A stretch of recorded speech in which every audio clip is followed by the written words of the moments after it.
भारतीय संविधान के कौन से अनुच्छेद में केंद्रीय मंत्रिपरिषद से संबंधित अनुच्छेद 74, 75, 77, 78?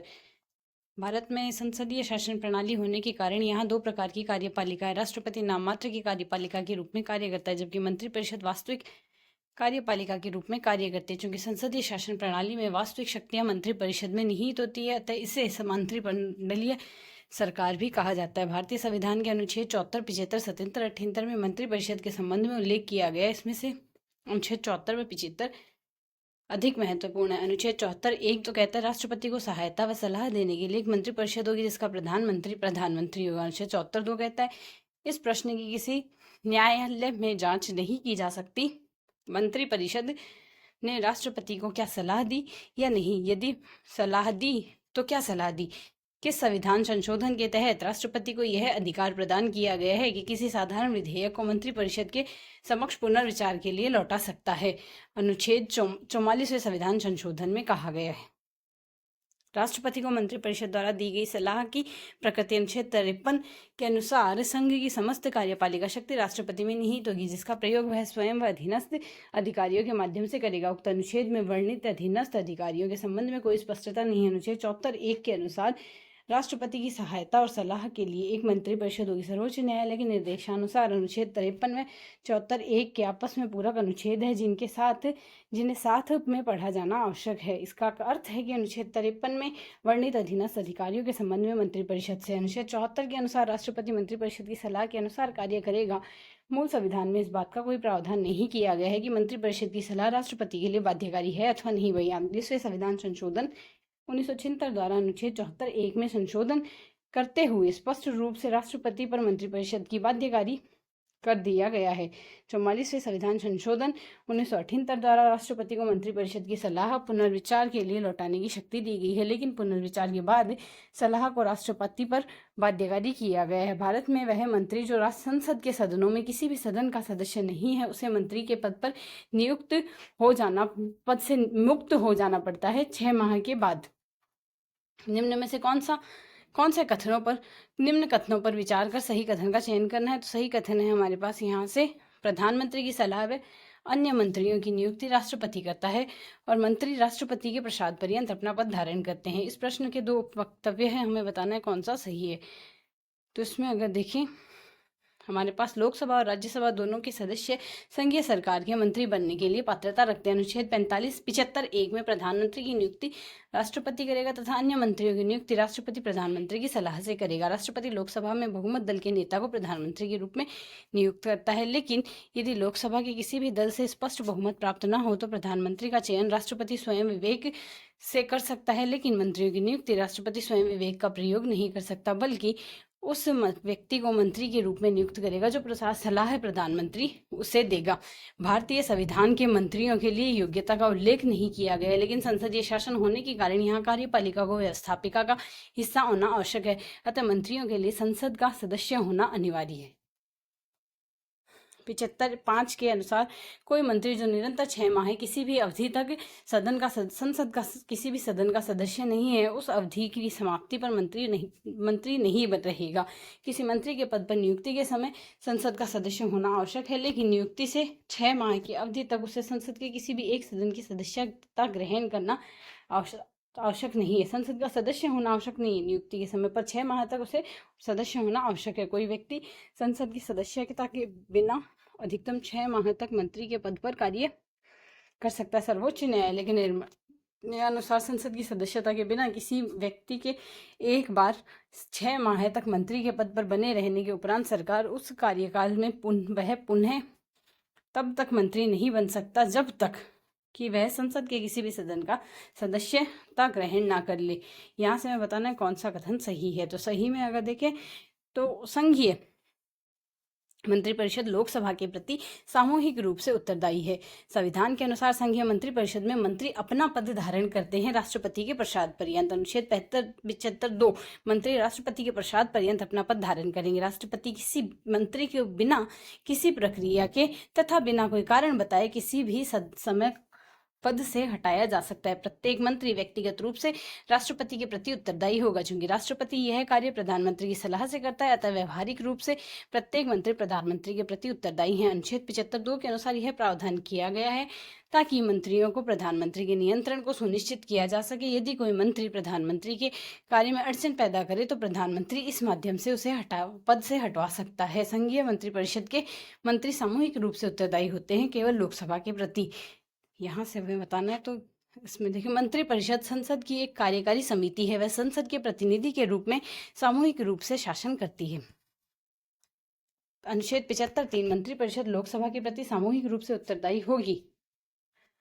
सामूहिक उत्तरदायित्व संसदीय शासन प्रणाली का मूल सिद्धांत है। भारत के मंत्रिपरिषद सामूहिक रूप से लोकसभा के प्रति उत्तरदायी होती है। मंत्रिपरिषद को केवल लोकसभा के प्रति ही उत्तरदायी इसलिए रखा गया है क्योंकि लोकसभा जनता का प्रतिनिधित्व करती है, अतः इसे प्रावधान से के माध्यम से सरकार को आम जनता के प्रति उत्तरदायी बनाकर उत्तरदायी शासन स्थापित करने का प्रावधान है। सामूहिक उत्तरदायित्व का तात्पर्य, अगर लोकसभा मंत्रिपरिषद के खिलाफ अविश्वास प्रस्ताव पारित करती है तो सभी मंत्रियों को त्यागपत्र देना होगा, चाहे वे राज्यसभा से ही क्यों ना हो। इस प्रकार सामूहिक उत्तरदायित्व का यह सिद्धांत साथ साथ तैरते हैं, साथ साथ डूबते हैं के सिद्धांत पर आधारित है। सामूहिक उत्तरदायित्व से तात्पर्य, मंत्रिपरिषद के समस्त निर्णय सामूहिक होते हैं तथा मंत्रिपरिषद तब तक अस्तित्व में रहती है जब तक उसे लोकसभा में बहुमत प्राप्त न हो। लोकसभा में सरकार के विरुद्ध विश्वास प्रस्ताव पारित हो जाने पर पूरी मंत्रिपरिषद बर्खास्त हो जाती है। विश्वास प्रस्ताव के किसी एक मंत्री के खिलाफ नहीं लाया जाता, अपितु संपूर्ण मंत्रिपरिषद के खिलाफ विरुद्ध आता है। इसके लिए 50 सदस्यों का समर्थन होना चाहिए। एक सत्र में एक बार ही अविश्वास प्रस्ताव लाया जा सकता है तथा इसे पेश करने का कोई कारण बताना भी आवश्यक नहीं है। इसका तात्पर्य है कि मंत्रिमंडल का निर्णय सभी मंत्रियों के लिए मानना बाध्यकारी होता है।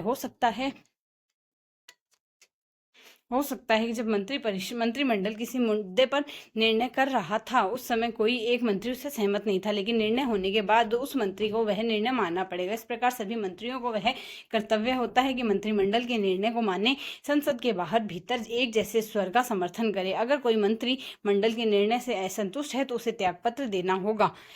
यहाँ से हमें सही बताना है तो अविश्वास प्रस्ताव संपूर्ण मंत्रिपरिषद के खिलाफ लाया जाता है। अविश्वास प्रस्ताव संपूर्ण मंत्रिपरिषद के खिलाफ लाया जा सकता है। सामूहिक उत्तरदायित्व व अविश्वास प्रस्ताव संसदीय प्रणाली से में हुई कुछ घटनाओं से स्पष्ट होता है कि यह निश्चित हो गया है कि लोकसभा में सरकार की प्रत्येक हार का यह अर्थ नहीं होता कि उसे लोकसभा में अपना विश्वास खो दिया है। केवल इस तथ्य पर सरकार द्वारा लाए गए किसी प्रस्ताव को लोकसभा द्वारा पारित नहीं किया जा सकता। मंत्रिमंडल के विरुद्ध अविश्वास मन के रूप में नहीं माना जाता। सरकार को केवल प्रत्यक्ष अविश्वास मत पारित करने पर ही बर्खास्त किया जा सकता है, अन्यथा नहीं।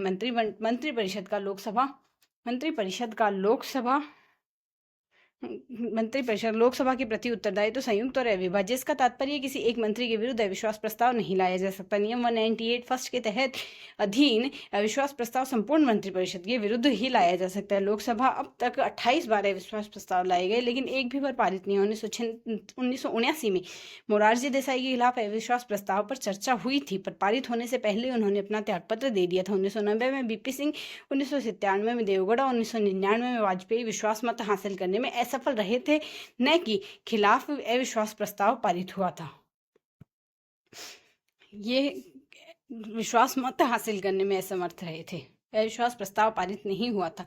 लोकसभा में अंतिम बार 15 जून 2024 तक अविश्वास प्रस्ताव कब पेश किया गया? 26 जुलाई 2023 को। सबसे पहला अविश्वास प्रस्ताव आचार्य कृपलानी द्वारा भारत चीन युद्ध के पश्चात अगस्त 1963 में रखा गया था। पहली 2 लोकसभाओं में ऐसा कोई प्रस्ताव गृहीत नहीं किया गया था। वर्तमान में प्रधानमंत्री नरेंद्र मोदी के खिलाफ उनके प्रथम कार्यकाल में एक बार 20 जुलाई 2018 को और दूसरी बार एक बार 26 जुलाई 2023 को अविश्वास प्रस्ताव आ चुका है। मोदी के खिलाफ प्रथम अविश्वास प्रस्ताव तेलुगु देशम पार्टी के केसिनेनी श्रीनिवास लाए थे। टीडीपी आंध्र प्रदेश को विशेष राज्य का दर्जा नहीं मिलने पर असंतुष्ट थी। 26 जुलाई 2023 को अविश्वास प्रस्ताव आया था। प्रस्ताव कांग्रेस के सदस्य एपी गौरव गोगोई में रखा गया। इसका कारण मणिपुर हिंसा का विरोध, गठबंधन India national development inclusive alliance की नाराजगी थी। सबसे अधिक बार अविश्वास प्रस्ताव प्रधानमंत्री इंदिरा गांधी के विरुद्ध 15 बार लाए गए। अब तक लोकसभा में 12 बार विश्वास प्रस्ताव लाए गए हैं, जिनमें से 9वीं लोकसभा में पहली बार 7 नवंबर 7 नवंबर 1990 को प्रधानमंत्री वीपी सिंह ने अपना विश्वास मत हासिल नहीं कर पाए थे। 11वीं लोकसभा में अटल बिहारी वाजपेयी ने विश्वास प्रस्ताव पर मत लेने से पहले ही त्यागपत्र दे दिया था। इसी लोकसभा में प्रधानमंत्री एच डी देवेगौड़ा ने 11 अप्रैल 1997 को विश्वास मत हासिल नहीं कर पाए थे। 12वीं लोकसभा में 17 अप्रैल 1998 को प्रधानमंत्री अटल बिहारी वाजपेयी ने एक मत के अंतर में विश्वास मत हासिल करने से असफल रहे थे। केंद्रीय मंत्रियों के संबंध में कथनों पर विचार कीजिए। हम यहाँ से देखें कौन सा कथन सत्य है। मंत्रियों के शपथ ग्रहण के ये जानेंगे। प्रारूप 3री अनुसूची में वर्णित है। मंत्रियों के वेतन में भत्तों का निर्धारण संसद विधि बनाकर करती है।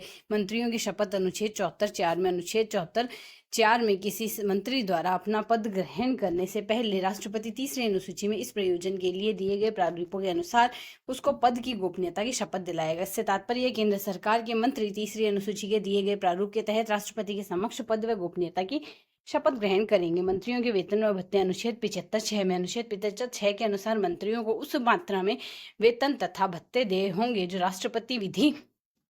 जो संसद विधि द्वारा समय समय पर निर्धारित करे। इसका तात्पर्य मंत्रियों के वेतन में भत्तों के निर्धारण की शक्ति संसद में निहित है। भारत के राष्ट्र मंत्री परिषद से संबंधित निम्नलिखित कथनों पर विचार कीजिए। मंत्री परिषद में भारत सरकार के सभी श्रेणियों के मंत्री होते हैं। यहाँ से सभी श्रेणियों के मंत्री होते हैं, चाहे वे मंत्रिमंडल के सदस्य हो या राज्य मंत्री या उपमंत्री। मंत्री परिषद का प्रमुख होने के कारण प्रधानमंत्री फैसला करता है कि कौन कौन से मंत्री मंत्रिमंडल के सदस्य होंगे। यहाँ हमें गलत कथन बताना है। सही अगर देखें तो मंत्रिमंडल के मंत्री स्वयं के अधिकार के आधार पर मंत्रिमंडल की बैठक में जाते हैं। राज्य मंत्रिमंडल की किसी विशेष बैठक में केवल निमंत्रित होने पर ही जाते हैं राज्य मंत्री। उपमंत्री मंत्रिमंडल की किसी भी बैठक में भाग नहीं लेते हैं। मंत्रिमंडल किससे संस्थापित होता है? सिर्फ कैबिनेट मंत्री से संस्थापित होता है। किस संविधान संशोधन द्वारा संविधान के संघ के मंत्रिमंडल शब्दावली को अंतःस्थापित किया गया? 44वें संविधान संशोधन द्वारा। संघ के मंत्रिमंडल शब्दावली का उल्लेख संविधान में केवल एक बार ही हुआ है। राष्ट्रपति किसकी सलाह पर आपातकाल की घोषणा कर सकते हैं? प्रधानमंत्री की अध्यक्षता में केंद्रीय मंत्रिमंडल द्वारा। निम्न में से कौन केंद्रीय मंत्रिमंडल की बैठकों में भाग ले सकता है? कैबिनेट मंत्री ले सकता है। मंत्रिमंडल की संरचना। संविधान के मंत्रिपरिषद की संरचना का कोई उल्लेख नहीं किया गया है। संविधान में इस बात का कोई जिक्र नहीं है कि मंत्रियों की कितनी श्रेणियां होंगी। फिर भी मंत्रिमंडल में निम्न से 3 प्रकार के मंत्री होते हैं। कैबिनेट मंत्री या मंत्रिमंडल के मंत्री। ये प्रथम स्तर के मंत्री होते हैं जो अपने विभाग के प्रमुख होते हैं। मंत्री सबसे शक्तिशाली मंत्री होते हैं। मूल संविधान में मंत्रिमंडल शब्द का प्रयोग एक बार भी नहीं किया गया। 44वें संविधान संशोधन 1978 के द्वारा अनुच्छेद 352 में मंत्रिमंडल शब्द का प्रयोग केवल एक बार इस संदर्भ में किया गया। राष्ट्रीय आपातकाल की उद्घोषणा राष्ट्रपति मंत्रिमंडल में लिखित परामर्श के आधार पर करेगा। राज्य मंत्री ये दूसरे स्तर के मंत्री होते हैं जो कैबिनेट मंत्री के अधीन रहकर उसकी सहायता करते हैं। जिन विभाग में कैबिनेट मंत्री नहीं होता है उस विभाग का स्वतंत्र प्रभार राज्य मंत्री के पास होता है। ऐसे राज्य मंत्री स्वतंत्र प्रभाव का राज्य मंत्री कहलाता है। राज्य मंत्री आमतौर पर कैबिनेट की बैठकों में भाग नहीं लेता है। यह केवल उस दशा में कैबिनेट की बैठकों में भाग लेता है जब स्वतंत्र प्रभार के किसी राज्य मंत्री को बैठक में आमंत्रित किया जाए। उपमंत्री 3रे स्तर के मंत्री होते हैं जो उपरोक्त दोनों मंत्रियों के अधीन रहकर उनकी सहायता करते हैं। कैबिनेट की बैठकों में भाग नहीं ले सकते। वर्तमान में 30 कैबिनेट मंत्री, 5 राज्य मंत्री स्वतंत्र प्रभार से और 41 राज्य मंत्री है। 41 राज्य मंत्री है। मंत्रिमंडल की बैठक केवल मंत्रिमंडल की होती है, मंत्री परिषद की नहीं होती है। इन बैठकों में केवल कैबिनेट मंत्री भाग लेते हैं, राज्य मंत्री उपमंत्री नहीं। स्वतंत्र प्रभार का राज्य मंत्री केवल उस स्थिति में इन बैठकों में भाग लेता है जब इसे आमंत्रित किया जाता है। इन बैठकों की अध्यक्षता प्रधानमंत्री करता है। प्रधानमंत्री की अनुपस्थिति में इन बैठकों की अध्यक्षता इस हेतु उसके द्वारा निर्धारित कोई कैबिनेट मंत्री करता है। प्रधानमंत्री किसे पद की शपथ दिलाता है? प्रधानमंत्री संसदीय सचिव को पद की शपथ दिलाता है। संसदीय सचिव संसद के सदस्य होते हैं जो संसद में सरकार के कार्यों और संसदीय गतिविधियों के संचालन हेतु नियुक्त किए जाते हैं। संसदीय सचिव मंत्रिपरिषद का हिस्सा नहीं होते हैं। संसदीय सचिव की नियुक्ति प्रधानमंत्री करता है। प्रधानमंत्री के समक्ष ही अपने पद की शपथ ग्रहण करता है। संसदीय सचिव अपना त्यागपत्र प्रधानमंत्री को संबोधित करके देते हुए प्रधानमंत्री के प्रति उत्तरदायी होते हैं। संसदीय सचिव कैबिनेट की बैठकों में भाग नहीं ले सकते तथा न ही उनसे सदन की बैठक में भाग ले सकने तथा न ही उस सदन की बैठक में भाग ले सकते जिस सदन में वे सदस्य नहीं है। संसदीय सचिव का पद लाभ का पद नहीं है, उससे इन्हें राज्य मंत्री का दर्जा प्राप्त होता है। इससे इनकी संख्या निश्चित नहीं होती। 96वें संविधान संशोधन 2003 द्वारा निर्धारित मंत्रिपरिषद के मंत्रियों की अधिकतम संख्या का प्रावधान में ये शामिल नहीं होते। संसदीय सचिव का पद शब्द संसदीय नियमावली में 1951 ईस्वी में सृजित किया गया था।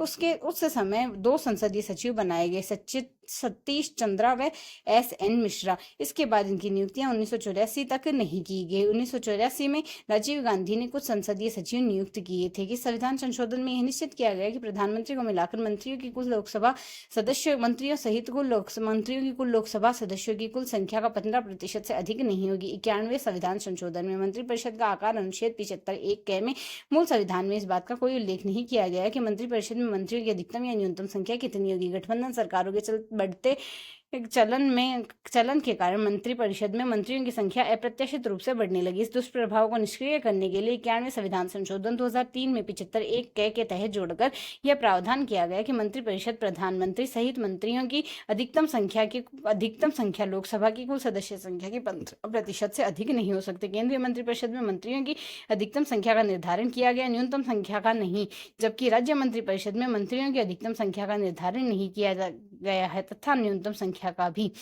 भारतीय संविधान में मंत्रियों के दल बदल से संबंधित प्रावधान किस अनुच्छेद में है? 75(1) में मंत्रियों के दल बदल संबंधी प्रावधान अनुच्छेद 75(1) में है। मूल संविधान के में दल बदल संबंधी प्रावधानों का कोई उल्लेख नहीं किया गया है। 52वें संविधान संशोधन 1985 द्वारा संसद तथा विधान मंडलों के सदस्यों के लिए दल बदल संबंधी निहरताएं के प्रावधान शामिल किए गए हैं, लेकिन इस संशोधन द्वारा मंत्रियों के दल बदल संबंधी प्रावधान शामिल नहीं किए गए। 91वें संविधान संशोधन 2003 द्वारा अनुच्छेद 75(1) जोड़कर मंत्रियों के लिए यह प्रावधान किया गया है कि यदि संसद के किसी सदन में दल बदल संबंधी निर्भरता आ जाती है तो वह अपनी निर्भरता की तिथि से उस अवधि तक मंत्रियों के रूप में किए जाने वाले निर्हरित हो जाएगा, जब तक कि सदन के सदस्य के रूप में उनका कार्यकाल समाप्त न हो जाए, नहीं या इस कार्यकाल की समाप्ति से पूर्व वह संसद के किसी सदन में पुनः निर्वाचित न हो जाए।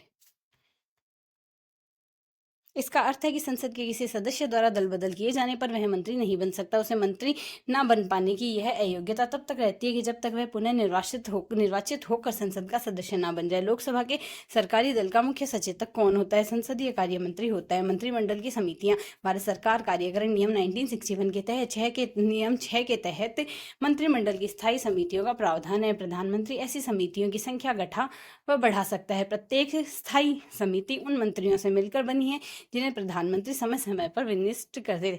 वर्तमान में मंत्रिमंडल की 8 समितियां हैं। नियुक्ति संबंधी मंत्रिमंडल समिति, आवास संबंधी मंत्रिमंडल समिति, आर्थिक कार्य संबंधी मंत्रिमंडल समिति, संसदीय कार्य संबंधी मंत्रिमंडल समिति, राजनीतिक कार्य संबंधी समिति, सुरक्षा संबंधी, निवेश संबंधी और कौशल विकास संबंधी मंत्रिमंडल समिति। संसदीय कार्य मंत्री लोकसभा के सरकार के मुख्य सचेतक होता है। एक औपचारिक समूह है जिसका प्रभाव प्रधानमंत्री के निर्णयों पर पड़ता है, कहलाती है किचन कैबिनेट। किचन कैबिनेट यह एक अनौपचारिक समूह है जिसमें ऐसे लोगों को शामिल किया गया है जिनका प्रभाव प्रधानमंत्री और कैबिनेट में होता है। ये लोग प्रधानमंत्री के नजदीकी होते हैं तथा जिनमें कोई मंत्री प्रधानमंत्री का मित्र, पारिवारिक सदस्य या कोई भी प्रभावी व्यक्ति हो सकता है। छाया मंत्रिमंडल यह ब्रिटिश शासन प्रणाली की एक मुख्य विशेषता है। ब्रिटेन में द्विदलीय व्यवस्था होने के कारण एक दल सत्ता में रहता है तथा दूसरा विपक्ष में रहता है। सरकार पर नियंत्रण बनाए रखने के लिए विपक्षी दल भारत सरकार के मंत्रिमंडल के समानांतर एक छाया मंत्रिमंडल का गठन किया है। इस छाया मंत्रिमंडल में शामिल विपक्ष के सदस्य सरकार के अलग अलग मंत्रालयों पर नियंत्रण रखने के लिए अलग अलग विभाग का बंटवारा कर लेते हैं। व्यवस्थित और नियंत्रित तरीके से सरकार की गलत नीतियों तथा कार्यों का विरोध करते हैं। इस प्रकार छाया मंत्रिमंडल सरकार पर नियंत्रण रखते हुए जनता के हितों तथा अधिकारों की रक्षा करता है। चूंकि छाया मंत्रिमंडल में शामिल किसी एक सदस्य को सरकार के किसी भी मंत्रालय पर नियंत्रण रखने का कार्य सौंपा जाता है, अतः इसे द्विविपक्षीय दल सदस्यों के लिए विभागीय विशेषज्ञता को बढ़ावा मिलता है तथा विपक्षी दल सत्ता में आने पर छाया मंत्रिमंडल के सदस्यों को मंत्रिमंडल में शामिल कर उनकी विशेषज्ञता का लाभ उठाया जाता है। स्वतंत्र भारत में पहली अंतरिम सरकार में सम्मिलित निम्न में से मंत्रियों व विभागों के संदर्भ में सही सुमेलित कीजिए। यहाँ जयराम दास दौलतराम खाद्य व कृषि मंत्री रहे, राजकुमारी अमृत कौर स्वास्थ्य मंत्री रहे, डॉक्टर जॉन मिथाई वित्त मंत्री रहे, जगजीवन राम यहाँ से कौन से मंत्री श्रम मंत्री रहे हैं। भारत में पहली महिला केंद्रीय मंत्री रही है राजकुमारी अमृत कौर। वर्तमान में कितनी महिला कैबिनेट मंत्री है? जब ये बना था इस टाइम पे 2 थी। वर्तमान में 2 महिला कैबिनेट मंत्री सहित 7 महिला मंत्री कैबिनेट मंत्री निर्मला सीतारमण और अन्नपूर्णा देवी। वर्तमान में भी यही है, निर्मला सीतारमण और अन्नपूर्णा देवी। राज्य मंत्री में है शोभा करंदलाजे, रक्षा निरीक्षक खड़से और सावित्री ठाकुर, और नीमूवेन जयंती भाई भावनिया और अनुप्रिया पटेल।